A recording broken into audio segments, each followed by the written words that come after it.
কিন্তু তুফান। হ্যালো বেবিরা, welcome to another brand new video. তো আমি এখন কথা বলবো শাকিব খানের আপকামিং সিনেমা বরবাদ নিয়ে। তো বরবাদ নিয়েতে অনেক রকমের হিউমার ছড়াইতেছে। তো ফাইনালি একটা নিউজ আমি দেখলাম, যেখানে লেখা আছে যে বরবাদ সিনেমাতে শাকিব খানের সাথে থাকবে শহীদুজ্জামান সেলিম।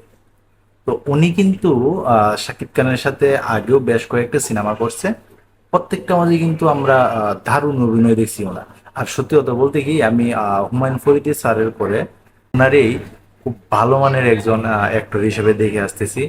আর ওই বরবাদ সিনেমার মাঝে উনি কিন্তু আবার আইনজীবী হিসাবে কাজ করবে।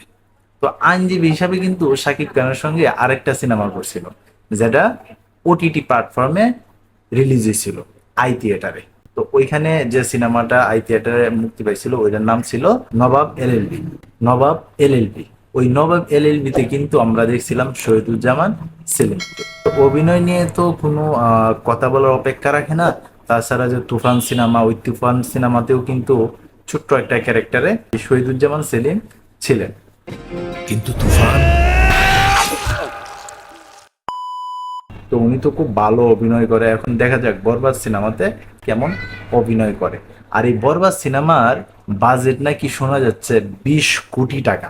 ভাবা যায়, বাংলা একটা সিনেমার 20 কোটি টাকা বাজেট।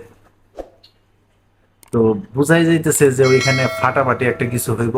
আর ওইখানে আরো নিউজ আছে যে প্রীতম হাসান এই বরবাদ সিনেমাতে গান করবো। তো সাকিবিয়ান যারা আছো, তোমরা এই নিউজটা শোনার পরে তোমাদের কাছে কেমন লাগলো অবশ্যই তোমরা কমেন্ট বক্সে জানাইবা।